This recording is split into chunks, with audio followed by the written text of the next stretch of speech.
Assalamualaikum warahmatullahi wabarakatuh. Pada chapter kali ini, kelompok kami akan mempresentasikan tentang bagaimana cara mengelola pengalaman pelanggan. Seperti yang sudah kita ketahui, bahwa sebelumnya kita sudah mempelajari strategi CRM. Untuk chapter kali ini, merupakan chapter di mana setelah sebuah bisnis dapat mengakuisisi, meretensi, dan mendevelopment pelanggan, maka langkah selanjutnya yaitu bagaimana cara mengelola pengalaman pelanggan agar kita tetap mengetahui hal positif atau negatif apa yang sudah mereka terima ketika mereka mengkonsumsi produk, merasakan pelayanan dari kita. Jika mereka mengalami underperforming experience of their expectation terhadap perusahaan kita, maka mereka bisa berpindah ke kompetitor lain yang dapat memberikan nilai atau pengalaman yang lebih baik dari kita. Sebelum kita lanjut ke slide berikutnya dan menjelaskan apa sih customer experience itu, mari kita lihat video setelah ini.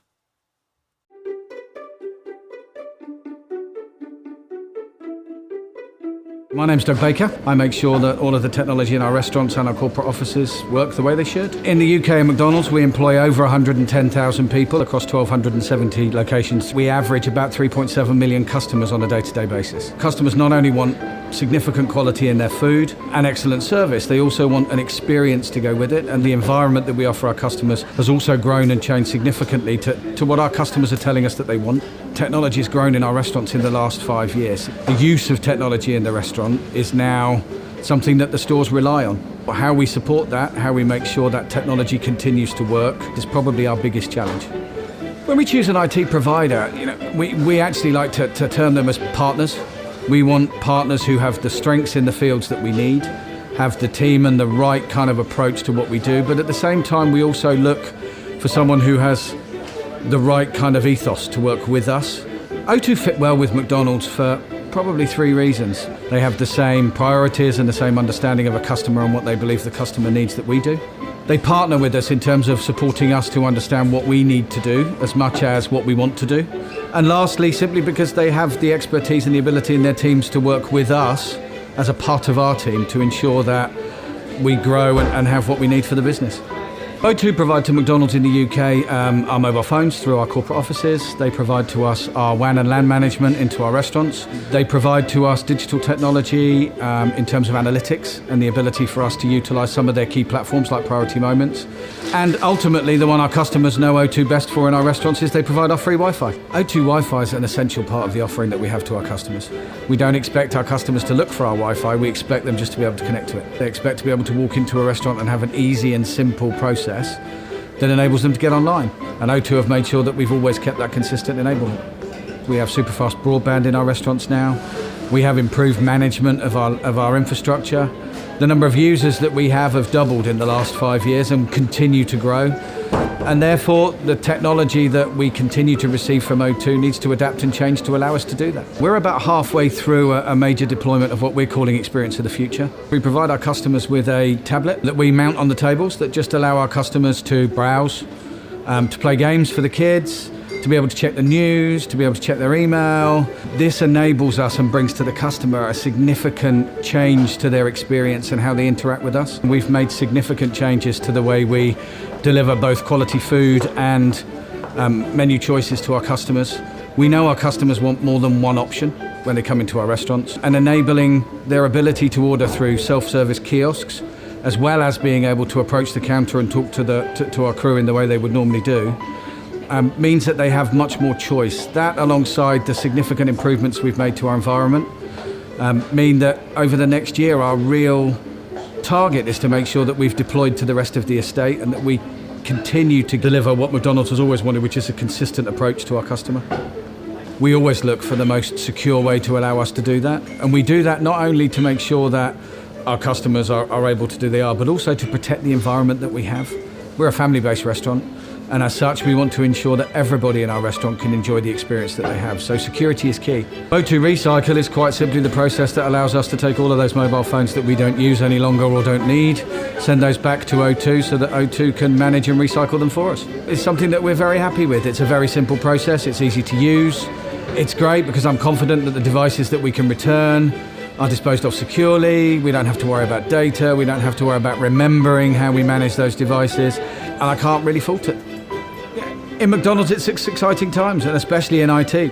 Our Experience of the Future program with kiosks, with tablets, with digital menu boards, with the ability to communicate in our kitchens to our crew, mean that technology enables what we do. And when you work in IT, what more can you want?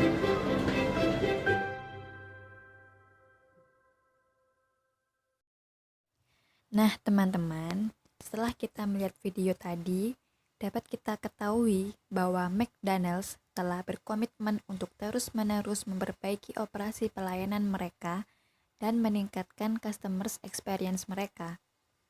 Jadi, customer experience merupakan suatu proses, strategi, dan implementasi dari suatu perusahaan untuk mengelola pelanggan terhadap pengalamannya dengan sebuah produk, teknologi, atau layanannya. Customer experience memperhatikan cognitive impressions seperti keyakinan dan opini atau pikiran, kemudian affective impressions seperti perasaan dan sikap tentang berbagai masalah termasuk nilai dan kualitas, di mana hal tersebut dapat mempengaruhi pembelian pelanggan di waktu yang akan datang dan intensi word of mouth. Nah, untuk mengelola customer experience, biasanya perusahaan memfokuskan pada dua hal, yaitu service marketing dan total quality management. Nah, yang pertama di dalam service marketing itu ada 4 hal. Yang pertama, intangible dominant, yaitu di mana service tidak bisa dilihat ataupun dirasakan sebelum kita mengkonsumsinya.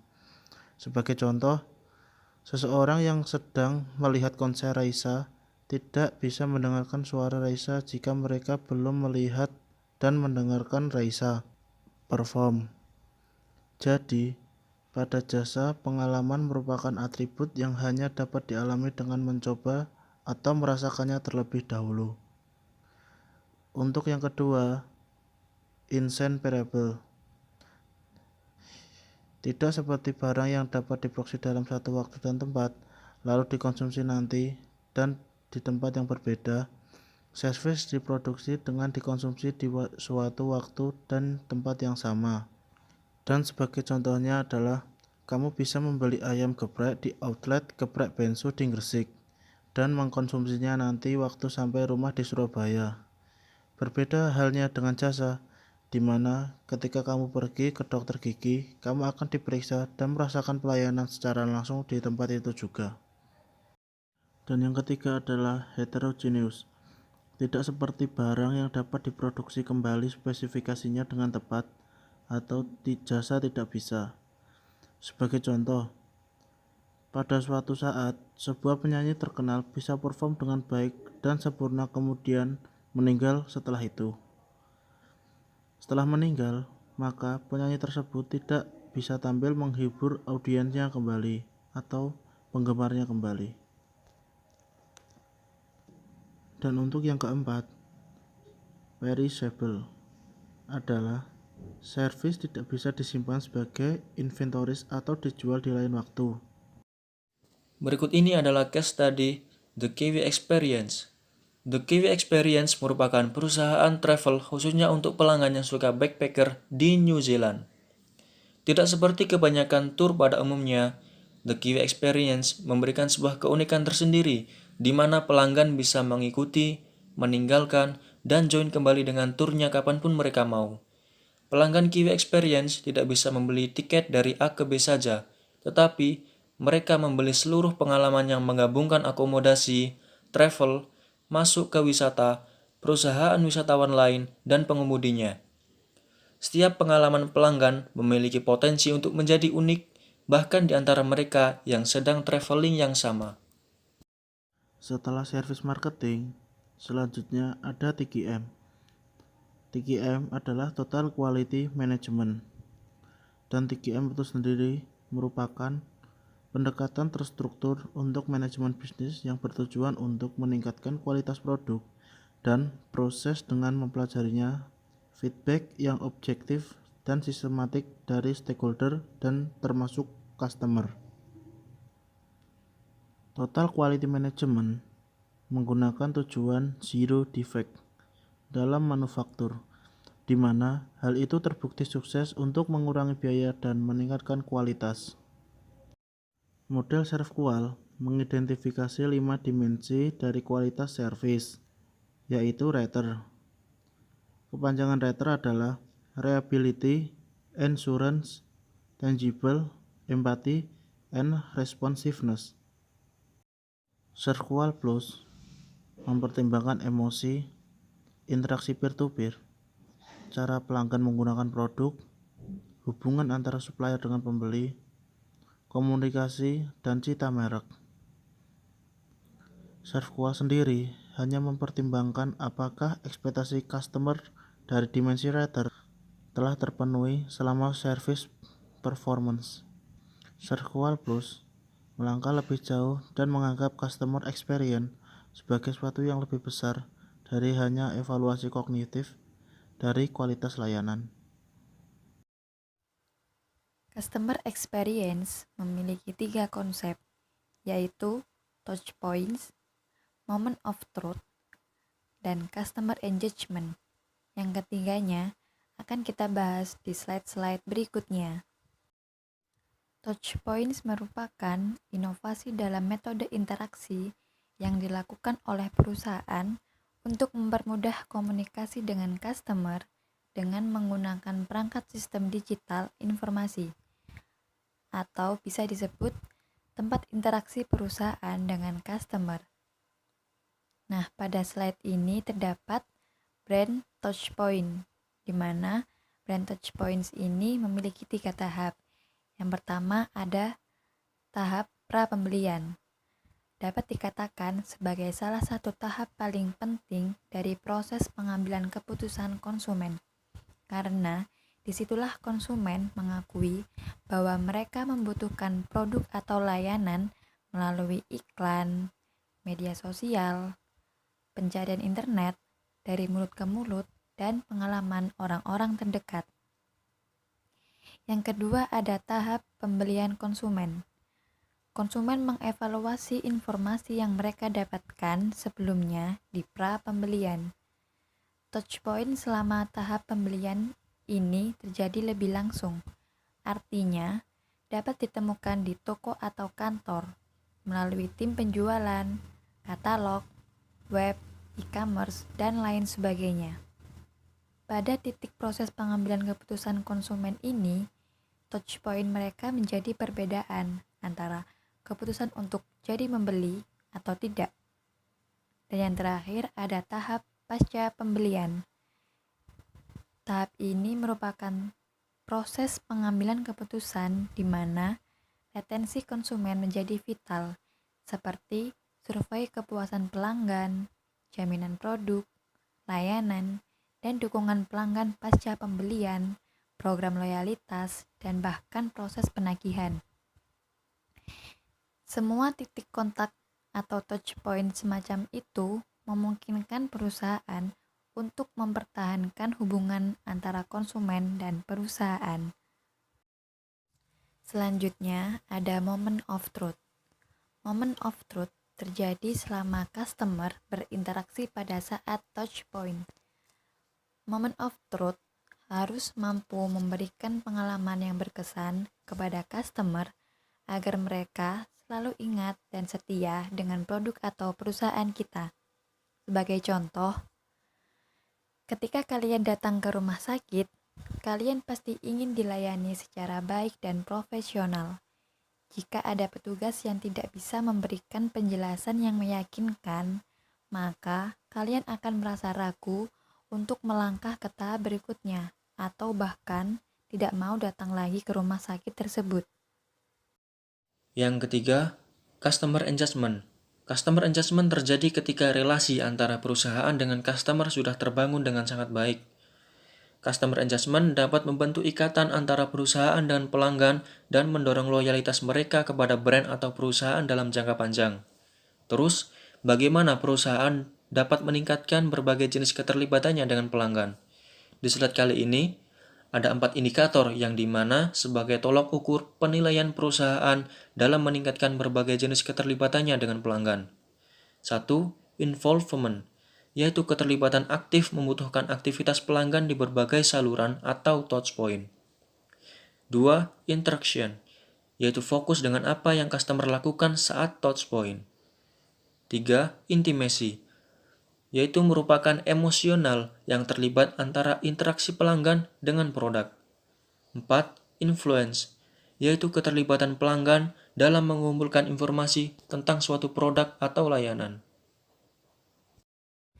Nah, teman-teman, pada slide ini kita akan membahas bagaimana sih caranya untuk mengukur kinerja pelayanan pelanggan dalam customer experience. Perusahaan yang memiliki tujuan untuk meningkatkan customer experience perlu untuk memahami terlebih dahulu pengalaman pelanggan pada saat ini terhadap perusahaannya sebelum mereka meredesain apa yang terjadi pada touchpoint mereka. Perusahaan dapat menggunakan 5 metode untuk meningkatkan insight mereka ke customer experience. Yang pertama ada mystery shopping, yang kedua ada experience mapping, yang ketiga ada ethnographic methods, yang keempat ada participant observation, dan yang kelima ada non-participant observation. Selanjutnya saya akan membahas apa sih mystery shopping itu. Mystery shopping merupakan riset yang melibatkan orang atau biasanya disebut mystery shopper yang sudah dilatih dan dibayar untuk berperan sebagai pelanggan untuk menilai proses pelayanan yang diberikan oleh karyawan terhadap suatu bisnis tertentu. Salah satu manfaat mystery shopping yaitu perusahaan dapat dengan mudah mencoba latihan role playing di mana manajer bertindak sebagai pelanggan, lalu mengamati apakah itu merupakan pengalaman yang sama dengan yang akan didapatkan oleh pelanggan sebenarnya. Experience mapping merupakan representasi dari pengalaman pelanggan dalam berinteraksi dengan perusahaan. Pemetaan pelanggan memberikan wawasan tentang perjalanan yang dilakukan pelanggan sebelum, selama, dan setelah penjualan. Dengan mendapatkan feedback tentang pengalaman pelanggan, perusahaan dapat menilai dan memodifikasi kualitas layanan yang mereka terima di setiap tahapan perjalanan. Hasil dari experience mapping dapat digunakan untuk mengembangkan program pelatihan atau peningkatan yang membantu meningkatkan kepuasan pelanggan. Ethnographic methods ialah riset tentang perilaku konsumen yang dipelajari langsung dari habitatnya atau lingkungan aslinya. Non-participant observation. Non-participant observation dilakukan untuk memahami pengalaman pelanggan dengan memerlukan senior manager untuk dapat mendengarkan panggilan pelanggan agar mendapatkan pengalaman yang lebih baik tentang pengalaman pelanggan, tetapi tidak benar-benar melakukan atau menerima panggilan.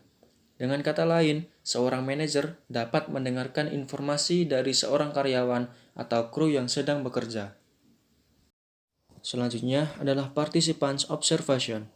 Participants observation dapat dilakukan untuk memahami pengalaman pelanggan dengan memerlukan senior manager untuk menjadi kru atau member dan berpartisipasi dalam customer experience di berbagai touchpoint. Hal ini dilakukan agar para senior manager dapat merasakan langsung dan memahami apa yang pelanggan inginkan. Nah, teman-teman, sebelum kami mengakhiri presentasi kali ini, ada sebuah video untuk sedikit membantu melengkapi penjelasan dari kami tadi. Silakan tonton videonya. Dan video tersebut sekaligus menutup presentasi dari kami. Semoga bermanfaat dan mohon maaf bila ada salah kata. Terima kasih. Wassalamualaikum warahmatullahi wabarakatuh.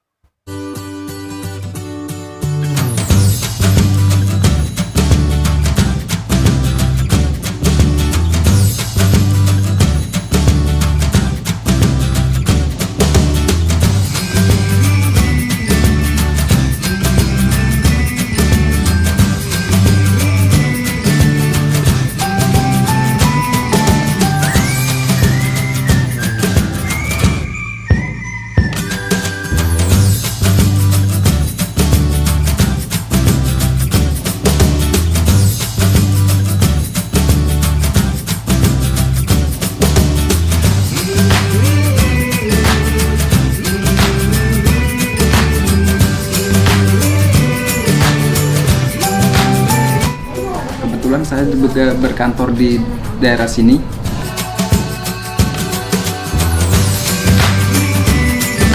Jadi customer Panorama itu sekitar 2 tahun lebih.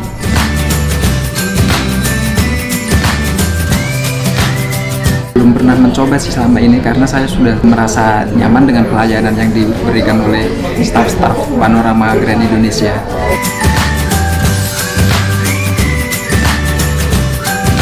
Kelebihan Panorama Grand Indonesia itu mereka sangat responsif, walaupun di luar jam kerja mereka selalu handle.